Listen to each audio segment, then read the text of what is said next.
this discussion on Sanatan Dharma, pillars of Sanatan Dharma, with our very own, very special guest. Most of the times he's welcome, and he's part of. He has written a book about the Hindu terror, and his political views are well known across the Indian television and also Indian media.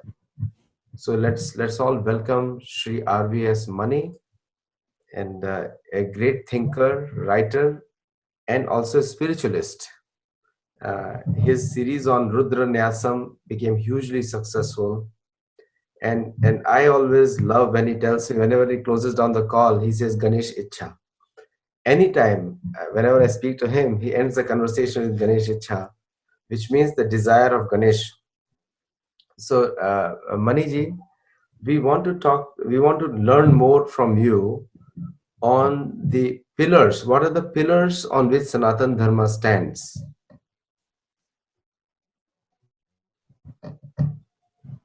Namaskar.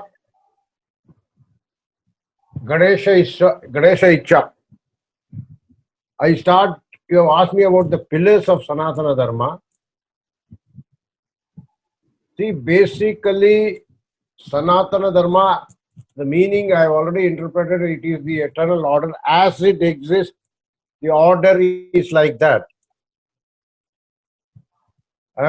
As it exists, the order is like that. So that is the Sanatana Dharma, and it is whatever may be the belief of a person, whatever may be the orientation of the person, whatever may be the matter contained in any body of this universe, it can be made only out of the 5 bhutas, pancha bhutas: earth, sun, water, air, earth, sun, water, then akasha. These 5 basic elements are there. Nothing can be there. If you as they saw it, if you do the total threadbare analysis of this, you will find only basically these things. This is Sanatana Dharma.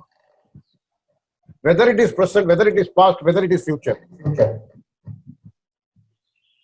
Bhu is past.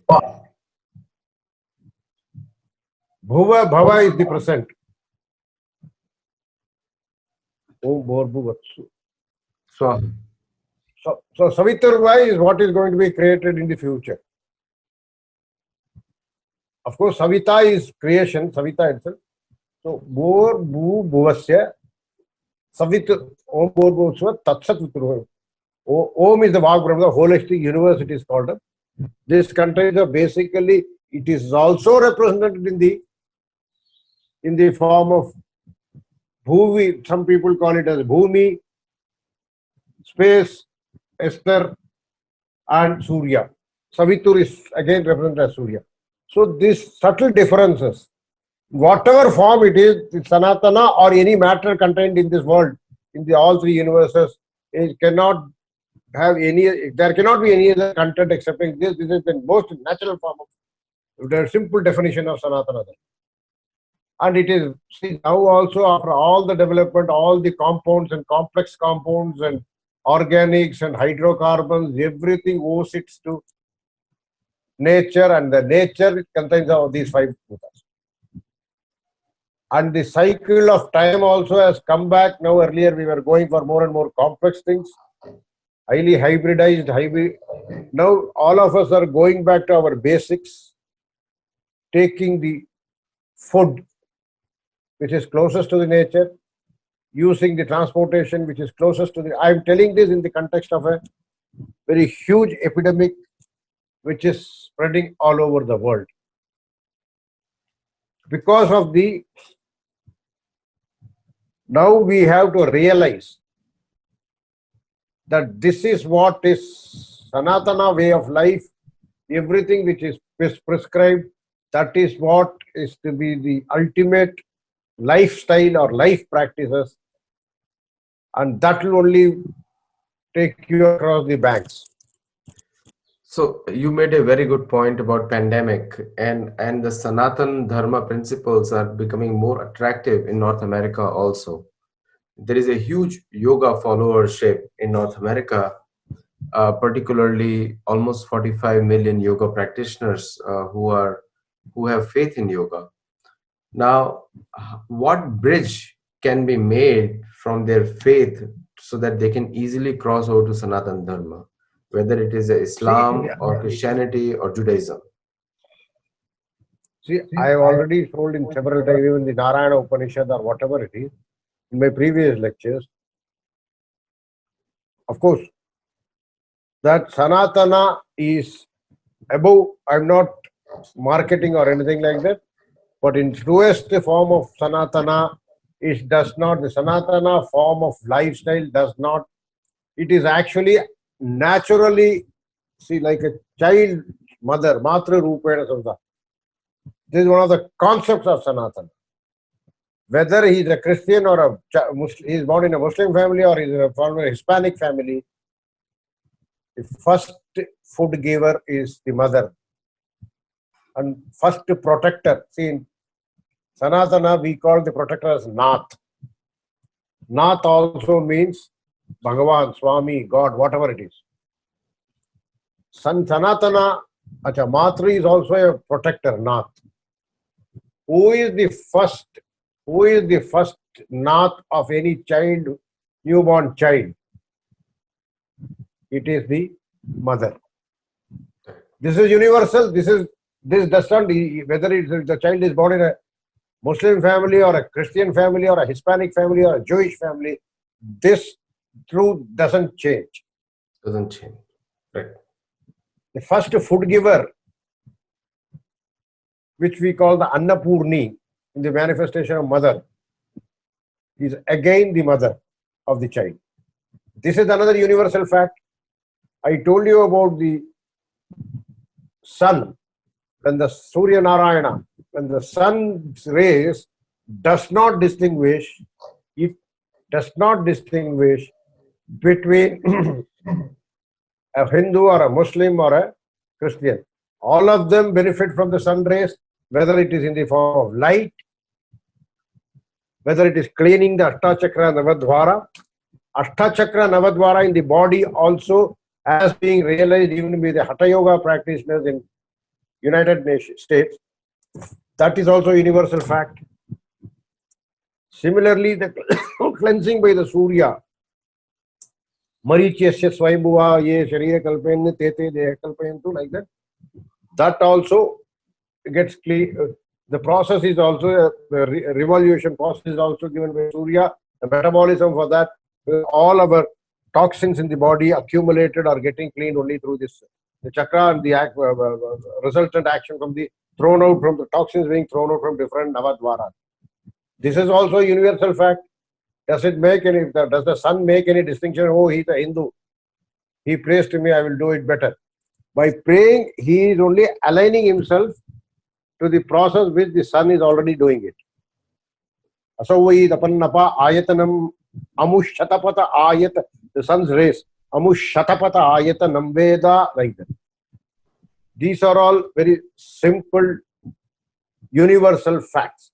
And the five bhutas of the universe do not make any distinction between who is there, what God he prays.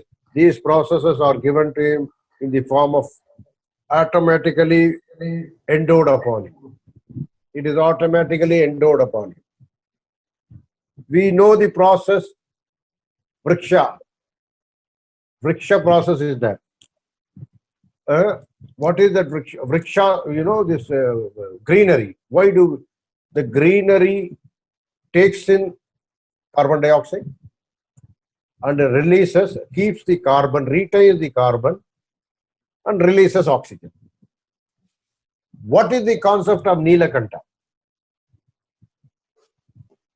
What is that? So, he keeps the poison, yes, releases you life. He is Mrityunjaya. correct. What is the difference between the two? Can we make out? So these are every icon of Sanatana is restating the nature. He's restating what is the nature, whether you adapt it in the lifestyle or you adapt it. So they are universal. They are not religious specific, that I follow this code of conduct. See, the code of conduct happened because to organize certain things based on the facts of the history. What are the facts of what has happened? What is history? What is history? In Sanatana, it's called itihasa, as it happened. Iti means as it happened. Itihas. Most of the people. Nothing, no. See, most of the people are guided by dogma, like dogmas especially in the Western society. So my parents have told me, and therefore I'm going to continue this way. And it's a very dogmatic, or my book has told me this, that's why I'm going to, like, one of the terms which is used in all the Brahmic faith for Hindus is that these are idolaters. And so idolaters religion is a strict no, and is taught from the birth. So when these people get up and when they grow up, then they have a natural disrespect towards anything Sanatan Dharma. It is considered evil by the church. It is considered a lot of things, a lot of names are being perfectly. Yeah. I say they are entitled to their beliefs. I'm not contesting that. But the basic point I want to raise is, okay, let them say sun doesn't give me vitamin D. I refuse to take vitamin D from the sun. Am I correct? I refuse to, because Sanatana Dharma is conceptualizing the concept of why this Nilakanta is conceptualized is true, and it is that what is observed is, say, every plant, people got paid or whatever, banyan tree or whatever it is. Let them say, I will refuse to. Of course, most of them are refusing by taking cigarettes. They are refusing to take oxygen. Of course, by smoking, they are following part of it. Let them say, I don't want oxygen. I will stop breathing this way because this is a Sanatani concept. They worship trees. Yeah. And why they worship trees is, the reason is because of, I told you, it is also a manifestation of Shiva. And a beautiful example of Shiva, Nilakanta, that it takes them a poison inside and let them follow their book. I never said that don't follow, but please realize, Hatha Yoga they have started. It is very good Hatha Yoga they started. Now, after having mastered the Hatha Yoga principle, one step up and you see, you reach into Bhakti Yoga. Bhakti Yoga, that's right. Am I correct? You get yourself involved, you start loving it. What is that yoga? They say, Hatha Yoga, my physical strength is final. I am in full control of my senses. So I stop here. Will they do it? No. Because it's a beautiful process. Hatha Yoga is required when you are able to control your indriya namadishtatu. All your indriyas are under your control. You graduate yourself to submitting those indriyas or aligning those indriyas with the nature. Totally devoted to nature, or devoted to Shiva Shaktya, or devoted to time, space, or whatever it is. That is what Sanatana Dharma is all about. Integrate yourself. That's right. So once you integrate yourself, this next process is like a jnana, internal realization. They call it Mangala Milan, Mangala is Shiva, Mangala Milan, or internal realization, or whatever you say. With Krishna has said that every epic has been compiled only to make it simpler for the masses who may not really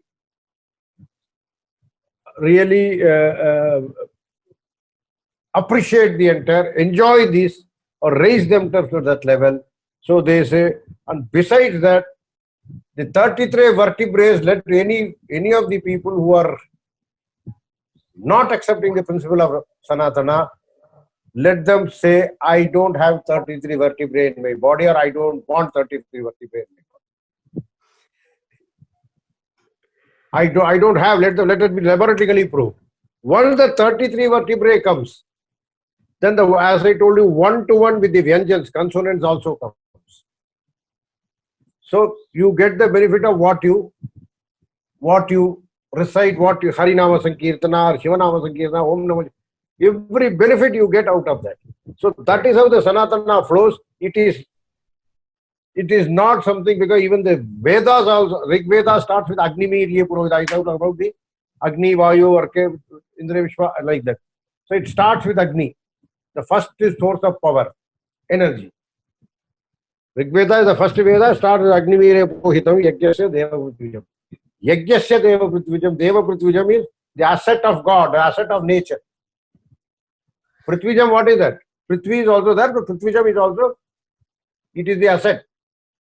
So, outside all of those India, things is most important. Please. so outside of India, Please. in the Western countries, the biggest acceptance of Sanatan Dharma is in South America. Brazil, Mexico, Chile, Peru, Ecuador, all these, Argentina, all these countries have a big acceptance of Sanatan Dharma, and outside of India, and also it has a big acceptance in Southeast Asia, Cambodia, Vietnam, and Bali and Thailand. The Sanatan Dharma is very popular. Now, do you think that ever Sanatan Dharma had some connection with India? In South America had some connection with India in the past? I cannot say, because I have not really come across any historical documentation on this. Although historical documentation also is a very in the modern world educational system, but Cambodia, Vietnam, Bali, Thailand, etc., do have a lot of historical linkages. They have umbilically connected with each other. So what had been forgotten, even in Malaysia or Brunei Darussalam, what has been missed out is still the concept of karma. In spite of being a practicing Muslim, with due respect, a lot of people still believe in the concept of karma and all that. The Sanatani concept of karma, I have traveled. South America, I have not really come across, because my total length of trip in South to Rio was, Sao Paulo and Rio was around 5 days. So I don't have much exposure there. But it is still a surprise that a lot of Sanatani revivalism is happening in South America. It is a good news for us. But that's the reason I said, once the yoga has been given to you, raise yourself first from Hatha Yoga to Bhakti Yoga to Jnana Yoga. From Jnana Yoga, you can raise out to Siddha Yoga also. But that is the ultimate. But once because the Siddha Yoga is the power to create, power to perform, should not be misused. That is the reason first they insist on your physical, control your physique, control your indriyas, physical body parts. So that is the reason this hierarchy is there. But that way it has to grow. It has to really, the pyramidical form, it goes at the Siddha Yoga level. They say Meru, the top of this, Uttame Shikare Devi, like the Gayatri is the highest creator. So when you do Gayatri, and after that the Gayatri Vandana, you say Uttame Shikare Devi Bhumyam Parvatam. So you are sitting on the, please Mother Gayatri, you are sitting on the apex of a mountain. So that any person who can reach that level, he will be one onto Gayatri. See, that is the reason even the normal Gayatri mantra, if it is repeatedly recited in a reinforced manner, you get in so much of inner strength as if you are on the top of it. These are all impacts. So, first thing, that is the reason I always keep saying, please don't do it without commitment and belief. Shraddha Vishwasha Rupinau. Bhavani Shankaram Vande Shraddha Vishwasha Rupinau. It should be kept on harping on the each person's mind when he is practicing, when he is inducted into. So that is the reason, even before you get into the Hatha Yoga was the first form which was taught to the children in the pre-Upanyasa age also, Upanayanam age also, so that they get their indriyas under control. So that the graduation, the beginning into the admission into the student life, the brahmacharya becomes much, much easier. There is a walkthrough for them. Then the 6 years or 8 years of study is there. Thereafter they get into the Bhakti Yoga. And over a period of time, they get into the Jnana Yoga, Jnana Yoga, Siddha Yoga. See, this is how the pyramid works. And if you see and that is the reason your life milestones, sanskara they call it, the different milestones of every person born in this life. After the Balarishta, it is the Hatha Yoga period, then Brahmacharya, you get into the Brahmacharya period. Brahmacharya, you walk through into the Grahastha, where you do this Bhakti Yoga and all that. Plus the Purushartha, Artha, Jnana, Artha, Kama, Moha, all those things, you do it in the higher stage. Then you, after a certain stage, when you are slightly reclining yourself from the life's process of Purushartha, you go to the Moksha, that is the Vanaprastha. When the Moksha, after the completion of Sannyasa Yoga, is also almost a Siddha Yoga. So that is how I have not decided, you have not decided, or no holy book has said that. This is the life that was lived by our ancestors, irrespective of the religions they practice. That's right. And very naturally so. And later on, in Dharma Shastra and all, many people, first it was done only through practice, which got codified, which has got written in a book. But otherwise, this is the entire, every idol has a scientific basis behind. As I said, Shiva Shaktya, Lakshmi Narayana, Saraswati, Vidya, Brahma, like that. Everything has a particular, and all of them are the manifestation of Lord Shiva Shakti outdoor.